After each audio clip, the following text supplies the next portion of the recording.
Bismillahirrahmanirrahim. Assalamualaikum warahmatullahi wabarakatuh. Alhamdulillah. Nahmaduhu wa nasta'inuhu wa nastaghfiruh. Wa natubu ilaih.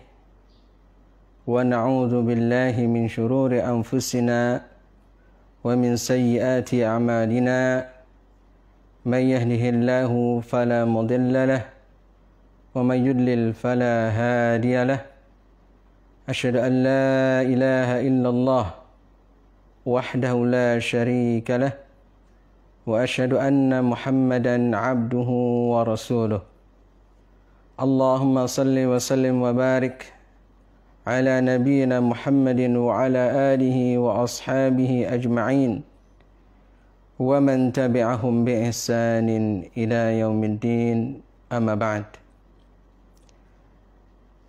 Alhamdulillah, kita panjatkan puji dan syukur kita kepada Allah Subhanahu wa Ta'ala atas segala nikmat dan karunia dari Allah Subhanahu wa Ta'ala.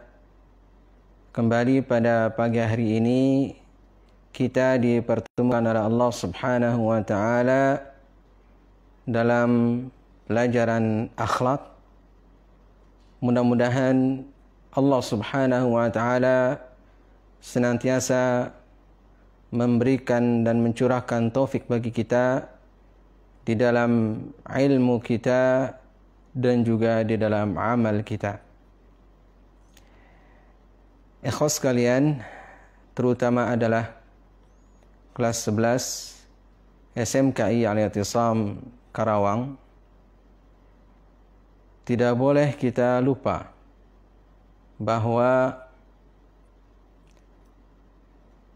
akhlak adalah yang menjadi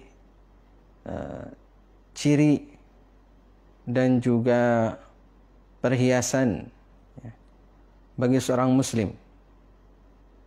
Terlihat dari perkataan, perbuatan, tingkah laku di dalam keseharian kita. Dan akhlak yang utama yang harus dan senantiasa ada di dalam diri kita adalah takwa atau taqwallah. Bertakwa kepada Allah Subhanahu wa Ta'ala.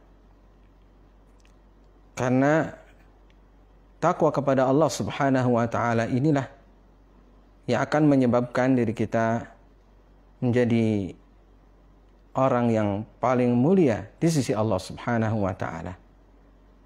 Inna akramakum indallahi atqakum. Sesungguhnya orang yang paling mulia di antara kalian adalah orang yang paling bertakwa di antara kalian.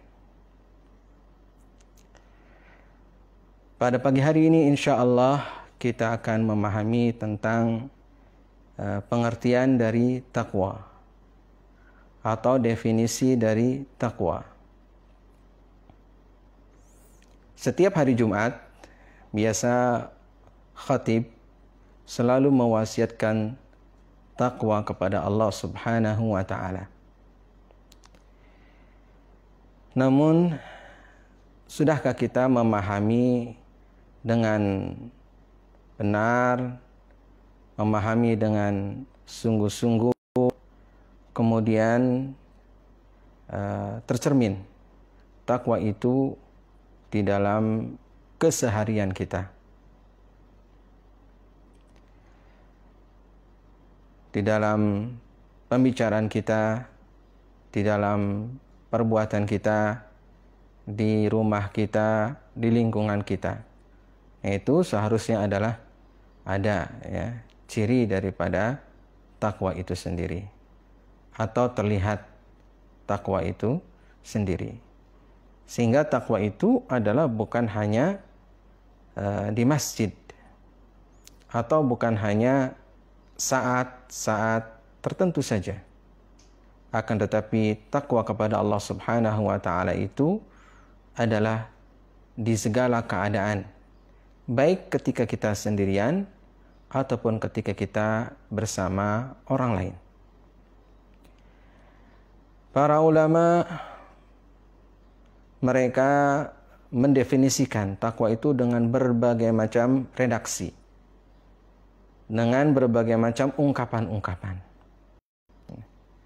Kalau yang paling populer adalah yang sering kita dengar, takwa itu menjalankan perintah-perintah Allah Subhanahu wa taala dan menjauhi larangan-larangannya. Ini takwa yang paling populer, ya. Dan kalau kita simpulkan memang demikian. Karena memang kita hidup di dunia ini, tugas kita adalah menjalankan perintah Allah dan menjauhi larangan Allah Subhanahu wa taala.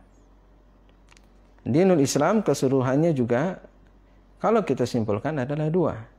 Menjalankan perintah Allah dan juga menjauhi larangan Allah Subhanahu wa taala.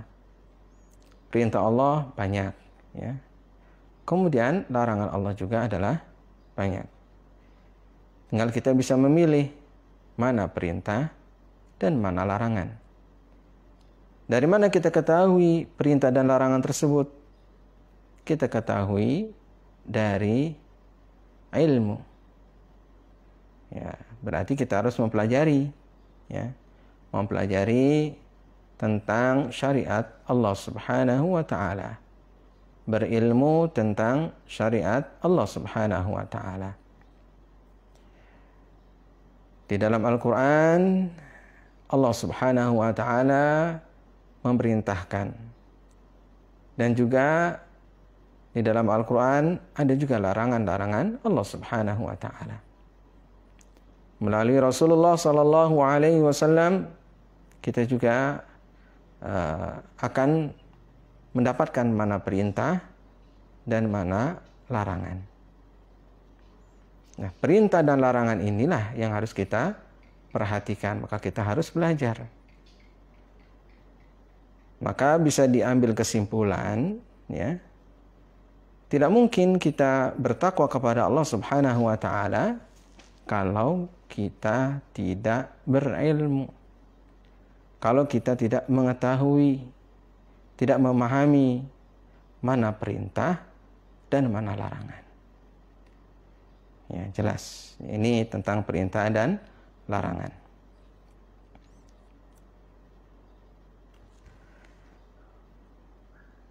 Takwa sendiri, ya, takwa sendiri ketika dimutlakkan bisa bermakna al-khauf, bermakna takut kepada Allah Subhanahu wa taala.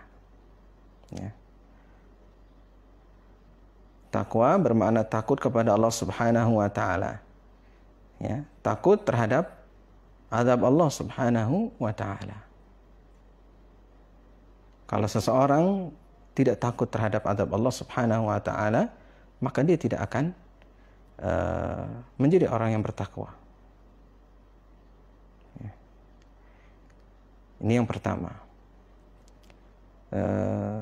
Seperti definisi takwa yang dikemukakan juga oleh sahabat yang mulia, ya, Amirul Mukminin, ya, Ali bin Abi Thalib, ya, radhiyallahu anhu. Kata beliau, takwa itu adalah pertama al-khaufu minal jalil. Al-khaufu minal jalil. Itu takut kepada Allah Subhanahu wa taala. Takut apabila kita melanggar ketentuan-ketentuan Allah Subhanahu wa taala. Takut juga apabila kita ini dimasukkan ke dalam azab atau neraka. Takut pula apabila kita ini tidak dimasukkan ke dalam surga Allah Subhanahu wa taala, atau takut apabila kita ini tidak diperhatikan oleh Allah Subhanahu wa taala. Al-khaufu minal jalil. Sehingga kalau kita takut kepada Allah Subhanahu wa taala, maka kita akan perhatikan tutur kata kita dan perbuatan kita. kita akan berhati-hati. Berhati-hati. Ya. Tidak sembarangan berucap dan tidak sembarangan berbuat. Harus hati-hati. Ya. Al-khawfu minal jalil. Yang kedua adalah wal amalu bit tanzil. Beramal dengan at-tanzil. Yaitu beramal dengan wahyu dari Allah Subhanahu wa taala. Kembali, wahyu ada dua, yaitu Al-Quran dan Sunnah Rasul Sallallahu Alaihi Wasallam. Sehingga amal kita, keseharian kita itu ya, senantiasa ya, disesuaikan dengan Al-Quran dan Sunnah Rasul Sallallahu Alaihi Wasallam. Kalau demikian, kita juga harus mempelajari dan berilmu tentang Al-Quran dan Sunnah itu. Maka di dalam kehidupan kita, di rumah misalnya, bagaimana kita berakhlak, bergaul ya, dengan orang-orang yang ada di rumah kita, dengan orang tua kita, dengan saudara-saudara kita.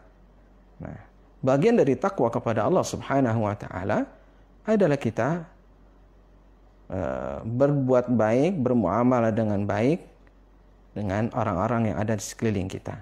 Itu takwa kepada Allah Subhanahu wa taala. Yaitu semua adalah ajaran Al-Quran dan ajaran petunjuk Rasul sallallahu alaihi wasallam. Al-amalu bit-tanzil.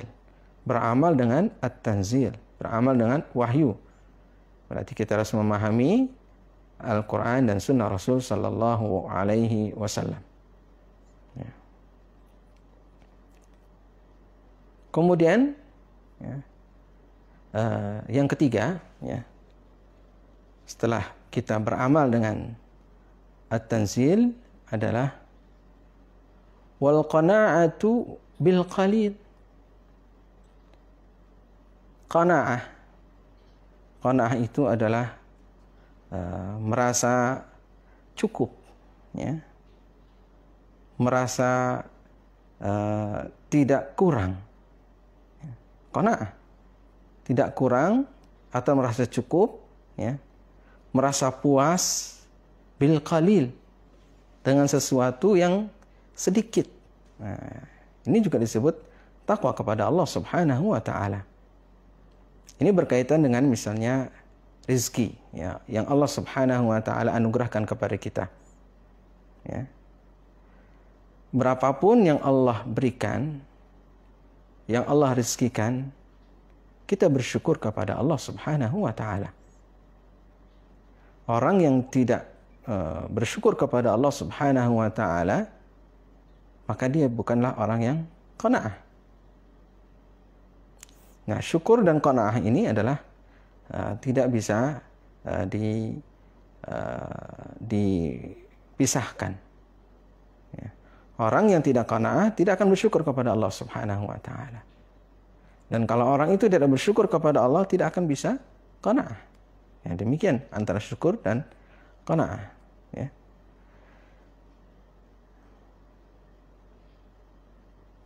Di antara yang menyebabkan kita itu ya, syukur ataupun qanaah kepada Allah Subhanahu wa taala adalah kita menyadari bahwa apapun yang Allah Subhanahu wa taala anugerahkan kepada kita adalah yang terbaik untuk diri kita. Kalau kita tidak menyadari ini, maka kita tidak akan bisa qanaah dan tidak akan bisa bersyukur kepada Allah Subhanahu wa taala.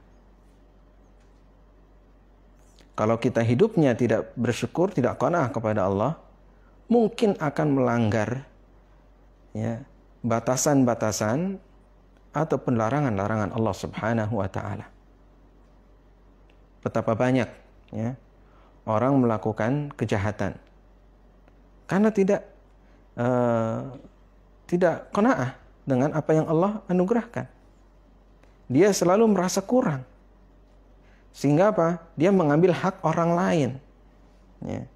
bisa dengan mencuri, ya, bisa dengan korupsi, bisa dengan menjamret, bisa dengan merampok, ya, bisa dengan menipu, atau dengan hal-hal yang lainnya.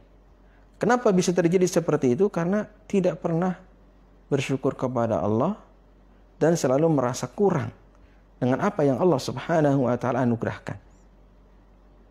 Dan orang yang tidak qanaah tidak bisa bertakwa kepada Allah Subhanahu wa taala dengan sesungguh-sungguhnya. Karena hatinya selalu merasa kurang. Hatinya akan dikuasai oleh hawa nafsu. Ingin mendapatkan yang lebih. Sudah diberikan misalnya adalah sehari 100.000 oleh Allah Subhanahu wa taala, akan tapi dia ingin 200.000, ingin 300.000. Kemudian kalau sudah sehari diberikan 1 juta, dia ingin 2 juta, dia ingin 3 juta, dia ingin sampai 1 miliar, 1 triliun. Dan kalaupun dia diberikan oleh Allah Subhanahu wa taala bertriliun-triliun, tetap dia tidak akan merasa puas. Kenapa? Karena dia tidak ada syukur kepada Allah dan tidak ada qanaah. Ya. Maka takwa adalah al-qanaatu bil qalil. Ya. Merasa puas, merasa cukup dengan yang sedikit. Kalau yang sedikit saja merasa cukup dan itu adalah nikmat dari Allah Subhanahu wa taala, maka insya Allah hatinya akan menjadi tentram. Dan dia akan meningkatkan ibadahnya kepada Allah Subhanahu wa taala. Ya, karena tenang, tentram. Seberapapun yang Allah anugerahkan, dia tidak tidak merasa kurang, merasa cukup. Dan kita harus menyadari bahwa orang yang paling kaya di muka bumi ini adalah orang yang mampu qanaah. Dan orang yang paling miskin di dunia adalah orang yang tidak pernah qanaah. Selalu merasa kurang. Betapapun hartanya melimpah, dia akan selalu merasa kurang. Dan hatinya tidak akan merasa tenang. Yang terakhir, ya, yang keempat, wal isti'dadu li yaumir rahil. Al isti'dad yaitu mempersiapkan diri, ya. Li yaumir rahil, untuk hari kita rihlah. Rihlah ke mana? Rihlah ke akhirat. Rihlah ke akhirat. Kita ketahui bahwa dunia ini adalah sementara. Kita baru berada di salah satu terminal di dalam hidup kita. Nanti kita akan rihlah. Setelah dunia ini kita akan rihlah ke alam kubur. Nanti setelah dari alam kubur baru ke akhirat. Nah, karena kita rihlah, maka kita butuh dengan bekal. Sampai di mana bekal kita untuk bisa nanti mendapatkan kebahagiaan, ya, ke tempat tujuan kita. Kalau kita tidak berbekal, maka kita akan sengsara. Ya. Seperti kalau kita mau bepergian ke satu tempat, maka kita akan persiapkan bekalnya. Apa yang harus ada. Ya. Semuanya. Baik logistiknya, kendaraannya, perlengkapan dan peralatannya. Ya. Kalau kita tidak mempersiapkan semua itu, maka mungkin kita tidak akan bisa sampai kepada tujuan. Atau bahkan mungkin kita akan tersesat. Atau kita akan binasa. Sengsara. Karena kita tidak berbekal. Ya. Wa tazawwadu fa inna khairaz zadit taqwa. dan berbekallah kalian. Karena sebaik-baik bekal adalah takwa kepada Allah Subhanahu wa taala. Al-isti'dad liyaumir rahil, kita berbekal. Berarti di sini kita mempersiapkan diri ya untuk kehidupan setelah dunia ini.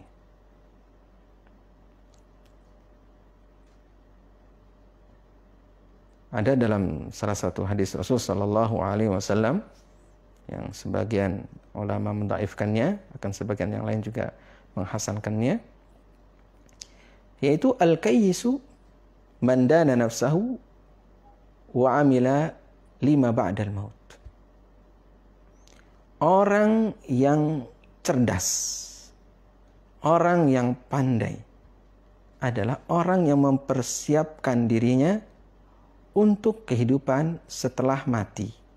Nah, itu namanya cerdas, pandai. Kenapa disebut cerdas? Kenapa disebut pandai? Karena dia tahu hakikat kehidupan di dunia ini.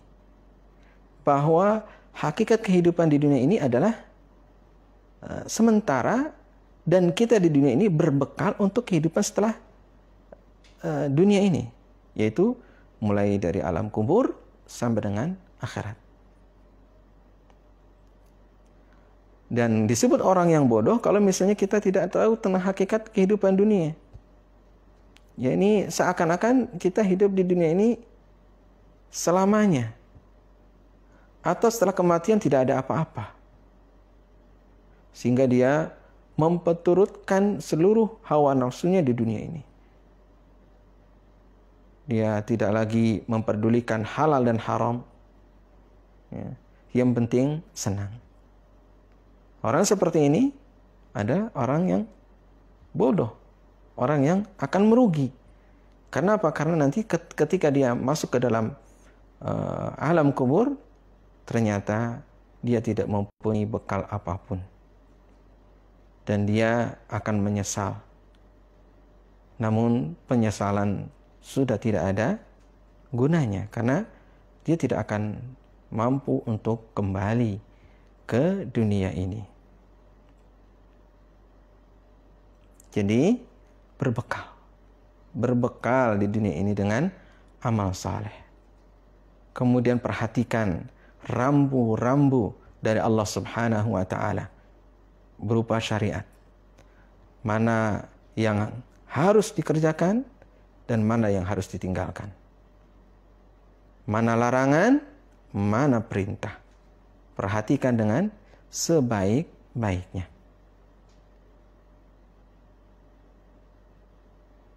Nah, ini di antara makna takwa kepada Allah Subhanahu wa taala. Ada lagi makna takwa yang lain, insya Allah kita akan mengkajinya pada pertemuan yang akan datang. Mungkin untuk pertemuan kita kali ini adalah cukup, ya. Mudah-mudahan bisa kita fahami. Terlebih adalah mudah-mudahan bisa kita aplikasikan di dalam kehidupan kita, ya, tentang makna atau definisi takwa yang sesungguh-sungguhnya. Karena takwa itu mungkin dari sisi teori gampang, akan tapi dari sisi aplikasi butuh dengan mujahadah, butuh dengan kesungguhan. Ya. Dan kita selalu minta kepada Allah Subhanahu wa taala. Berdoa kepada Allah Subhanahu wa taala. Misalnya seperti doa yang Allah Subhanahu yang Rasulullah sallallahu alaihi wasallam ucapkan, ajarkan untuk kita semua. Allahumma inni atau inna nas'alukal huda wat tuqa wal afaf wal ghina. Kita minta kepada Allah Subhanahu wa taala petunjuk. Kemudian kita minta kepada Allah Subhanahu wa taala agar Allah menganugerahkan kepada kita takwa. Kemudian kita minta kepada Allah Subhanahu wa taala agar kita diberikan kemuliaan.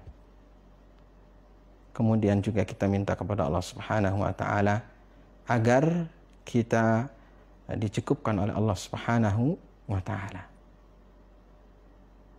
Dan mudah-mudahan Allah Subhanahu wa taala mengabulkan apa yang menjadi permintaan kita dan juga permohonan kita, dan Allah mewujudkan apa yang menjadi cita-cita kita semua. Wallahu a'lam bishawab. Wa sallallahu ala nabiyyina Muhammadin wa ala alihi wa sahbihi ajma'in. Allahumma anfa'na bima 'allamtana wa 'allimna bima yanfa'una warzuqna ilman. Subhanakallahumma wa bihamdika asyhadu an la ilaha illa anta astaghfiruka wa atubu ilaik. Wal 'afu minkum jami'an. Wassalamu alaikum warahmatullahi wabarakatuh.